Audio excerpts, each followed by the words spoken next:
2000 चौड़ा, 2000 गहरा एक गड्ढा खोदा जाए। उस गड्ढे में उत्तम भोग भूमिया में जन्म लेने वाला मेढ़ा और उसके 7 ही दिन हुए हैं, ऐसे कोमल और बारीक बालों वाले भेड़ की वह 1 से 2 से टुकड़े ना हो सके इतने बारीक बरीक बालों के टुकड़े किए जाएं और उस टुकड़ों से वह गड्ढा भरा जाए। और ऐसा वैसा नहीं, चक्रवर्ती के वज्र दंड से ठोक ठोक करके वह गड्ढा भरा जाए। और वह गड्ढा भरने के बाद 100 वर्ष में एक एक बाल के टुकड़े निकाले जाएं। तो बतलाते हैं ऐसा जो बाल का टुकड़ा निकालना है पर पल्ल होता है और उससे भी 10 कोड़ा कोड़ी पल्ल प्रमाण 1 सागर होता है। यानी अपनी कल्पना से बहुत अधिक हो गया। पता नहीं अपन उतनी बार कितनी बार मनुष्य पर्याय और त्रियंश पर्याय धारण कर लेंगे। अनेकों अनेक मनुष्य पर्याय हमारे निकल जाएंगे, उतने प्रमाण बंधो 1 सागर हैं। और ऐसी 33 सागर तक के आयु वाले 7वें नरक के नारकी जीव हुआ करते हैं। इतने समय तक वे दीर्घकालीन दुख और वेदना सहन करते हैं। वहां की जमीन संबंधी वेदना के विषय में कहा, कितनी शीत है, इतनी उष्णता है, मेरु समान लोही गल जाए, ऐसी शीत उष्णता थाय। मेरु की तरह यानी सुमेरु पर्वत 1 लाख योजन विस्तार वाला है। सोचिए कितनी हीट हो कि एक क्षण में वह गल करके पानी हो जाए, तो कितनी डिग्री आंच होना चाहिए, कितनी डिग्री उसकी ताप होना चाहिए। आमतौर पर यह कहा जाता है 100 डिग्री पर पानी उबलने लगता है, 1000 डिग्री पर लोहा लाल हो जाता है, 10,000 डिग्री पर लोहा पानी हो जाता है और 1 लाख डिग्री पर लोहा उड़ उड़ करके भाप की तरह उड़ने लगता है। अब लेकिन उसकी मोटाई इतनी हो तो वहां लाख क्या अरब खरब भी डिग्री वाला हीट वहां पर हो, ऐसी हीट में भी नारकी जीव निवास करते हैं। बंधो कहते हैं जैसे गरम तवा पर कोई व्यक्ति का हाथ लग जाए तो एकदम झटके से वो हाथ दूर करता है।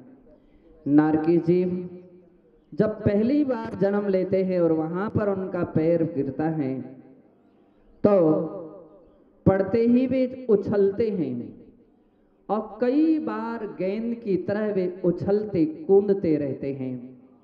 लेकिन कब तक उछलेंगे, आखिर में उसी जमीन पर ही उनको जीवन व्यतीत करना पड़ता है।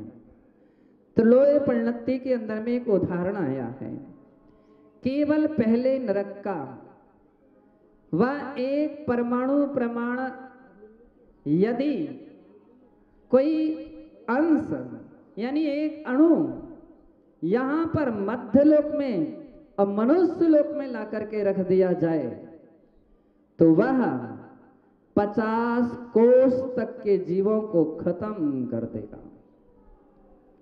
कितना विषाक्त वहां के जमीन होगी, अभी अपन परिकल्पना कर सकते हैं। ऐसे नरकों में यह जीव पाप के द्वारा पाप के कारण से ऐसी दुख वेदना भोगता है। बंधो धन्य है अपने तीर्थंकर भगवान, कृपालु हैं वे भगवान अरहंत देव, जिन वाणी जिन गुरु जो हम सब के लिए सही रास्ता दिखाते रहते हैं और उन नरकों से बचाने का तरीका बतलाते हैं कि तुम नरक जाने से बच सकते हो, बच सकते हो, बचने की भी तुम्हारे पास क्षमता है। और वे कहते हैं वरम व्रतई पदम दैवम नाव्रतई वत नारकम, व्रत नियम संयम धारण करने वाला देव पद को प्राप्त होता है, लेकिन कुछ भी व्रत नियम संयम ना करने वाला, निरंतर पापमय अपना जीवन व्यतीत करने वाला जीव नारकम, नरकों में जाता है। बंधो, यह ज्ञान अपने लिए हो गया तो धन्य हो गए अपन सभी। और ऐसा लगता है कि हे प्रभु, हे भगवान, यदि आप दिव्य देशना ना देते तो कितने सारे प्राणी उस नरक में जाते। आज जो बच सके हैं तो केवल आपके उपदेश से प्रभावित होकर के जिन्होंने धर्माचरण के संकल्प लिए हैं वे व्यक्ति बच सके हैं। बंदो, यह अध्याय इस बात का संकेत दे रहा है कि सावधान होइए और पापों का त्याग कीजिए, दुर्व्यसनों का त्याग कीजिए, धर्म में अपना जीवन बनाइए, अच्छे आचरण में आइए, तो आप नरक जाने से बच सकते हैं। इसके आगे मध्य लोक का वर्णन प्रारंभ होता है और इस मध्य लोक के विषय में, जिस लोक में अपन रह रहे हैं वो मध्य लोक है। आप ऐसा ना समझने लग जाना कि 20 पंथी के आगे केवल उतना ही मध्य लोक है। वो गोल मंदिर देख करके उतना ही मध्य लोक नहीं है। सारा का सारा अपना जितना भी मनुष्य लोक है उससे भी लोक का मध्य का जितना हिस्सा है, एक राजू प्रमाण मध्य लोक है। इसमें क्या क्या विशेषता है तो कहते हैं जम्बूदीप लवड़ो दाद्या शुभ नामनो दीप समुद्राः। इसमें जम्बूदीप जैसे शुभ नाम वाले द्वीप हैं और लवण समुद्र जैसे शुभ नाम वाले बहुत सारे समुद्र हैं और वे असंख्यात हैं, एक दो नहीं हैं, असंख्यात द्वीप हैं, असंख्यात समुद्र हैं, जिनके आकार के विषय में कहते हैं दुर्दुर्विस्कंभाः पूर्व पूर्व परिक्षेपणो बलयाकृत्याः।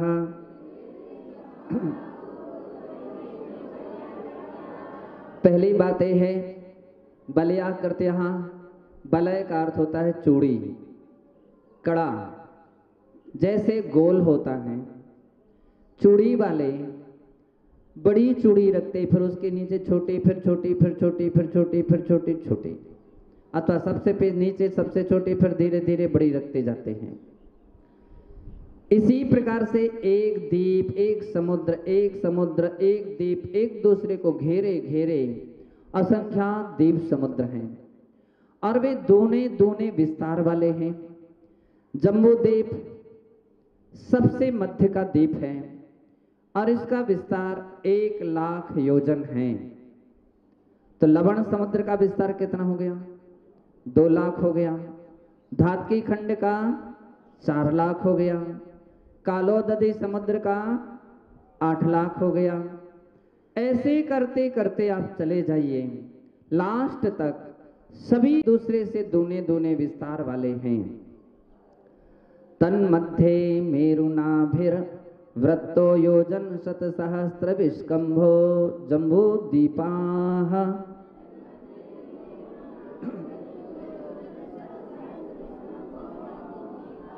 असंख्यात द्वीप समुद्र के मध्य में जो द्वीप है वह नाभि के जो द्वीप है उसका नाम है। अच्छा, अब तो नक्शा भी ले आए हैं, लेकिन ये नंदीश्वर द्वीप कहलाए हैं। बीचों बीच आप देख लीजिए, और जो बीचों बीच हैं वो जम्बू द्वीप हैं। इतना बहुत मैंने तो देखा ही नहीं था। बहुत अच्छी बात है जो आप देख रहे हैं। ये बीच का जो नक्शा है ये जम्बू द्वीप का है। सारी रचना आज अपन को उसी को देखना है। और उसके मध्य मध्य में नाभि की तरह जैसे अपने पेट के बीच में नाभि, नाभि यानी टुड़ी है, ठीक इसी प्रकार से उस मध्यलोक के बिल्कुल मध्य में नाभि की तरह सुदर्शन मेरु हुआ करता है। वह वृत्त गोल होता है, योजन शत सहस्त्र विस्कंभ, 1,00,000 योजन विस्तार वाला उसके चारों तरफ जम्बूद्वीपहा, जम्बूद्वीप हुआ करता है।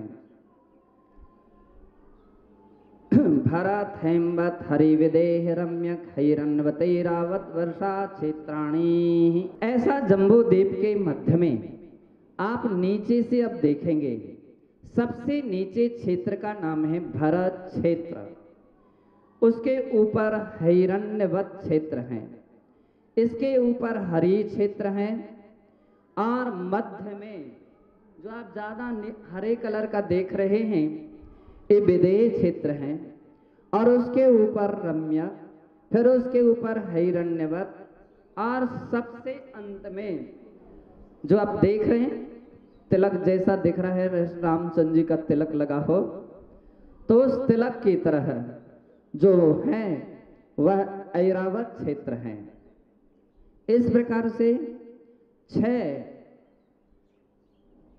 जो इस प्रकार से कुल मिलाकर के 7 क्षेत्र होते हैं, और उन 7 क्षेत्रों का सीमा बांधने वाले पर्वत हुआ करते हैं, जिसके विषय में कहते हैं तत् विभाजिनः पूर्वापरायता हिमवन महाहिमवन निषध नील रुक्मी शिखरिणो वर्षधर पर्वताः।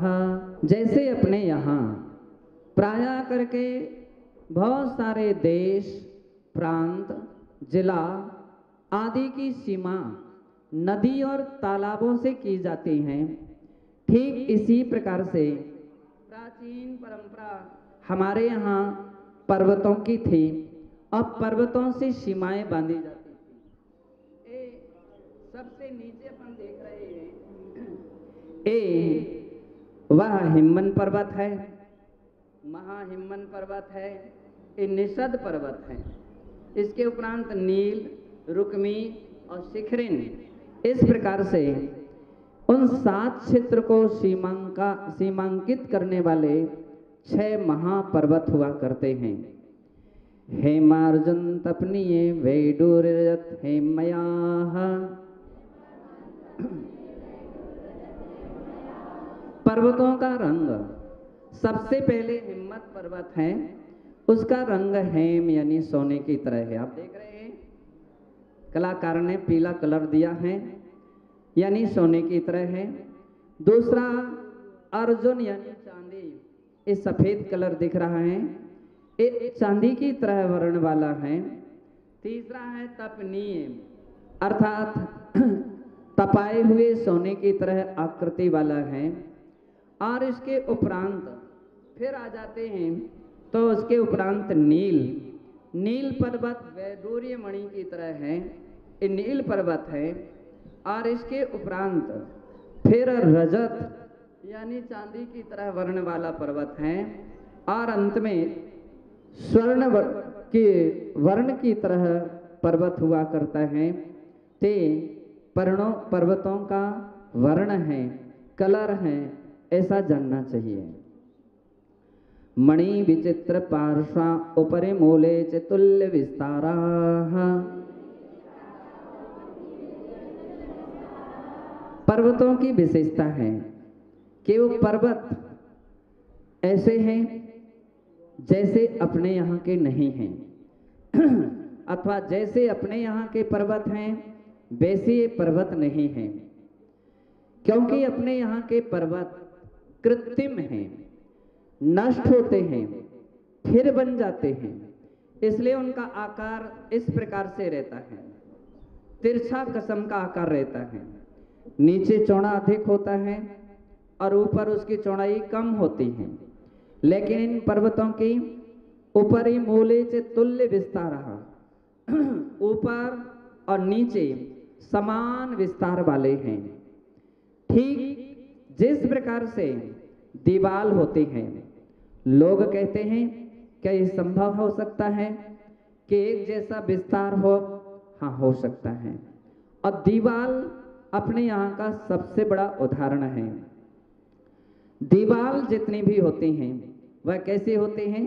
नीचे और ऊपर समान विस्तार वाले होते हैं।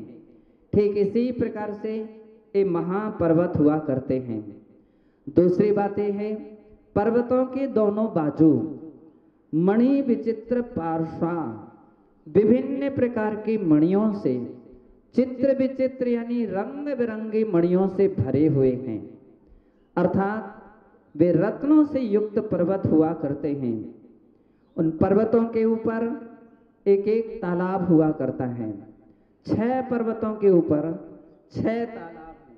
अपन देख रहे हैं ये तालाब हैं। उनके नाम इस प्रकार से हैं: पद्म, महापद्म, तिगिंच केसरी, महापुंडीक, पुंडरीका, हृदास्ते सामुपरि।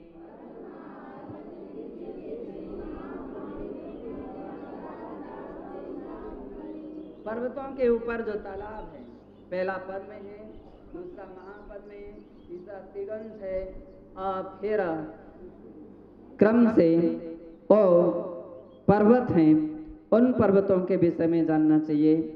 केसरी, पुंडरीक और महापुंडरीक, इस प्रकार से पर्वत हैं। योजन सहस्त्र अर्थात 1000 योजन ये लंबा है। तदार्ध विस्कंभ, और इसका विस्कंभ यानी चौड़ाई आधा यानी 500 योजन चौड़ा है।